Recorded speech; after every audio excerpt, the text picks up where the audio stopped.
Վարորդի մասնակիցներ դատանը լսելով վարորդի մասնակիցների կարծիքը որոշեց մեղադրյալ Լիդիա Արմենակի Մանթաշյանի նկատմամբ կիրառված խափան միջոց կալանքը փոխել, վերացնել, վերջինիս նկատմամբ որպես խափան միջոց կիրառել վարչական հսկողությունը,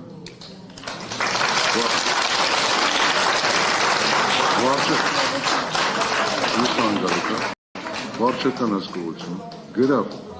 2.500.000 դրամի չափով բացակայելու արգելքը։ Խափան միջոց կալանքը նաև փոփոխելով դուք անմիջապես ազատ եք արձակվում կալանքից այս թողեք ես ասեմ։ Անմիջապես ազատ եք արձակվում դատական նիստերի դալիճից։ Որոշ ստանալուց այն կարող եք 10 ժամկետում որոշակի վերականգնիչ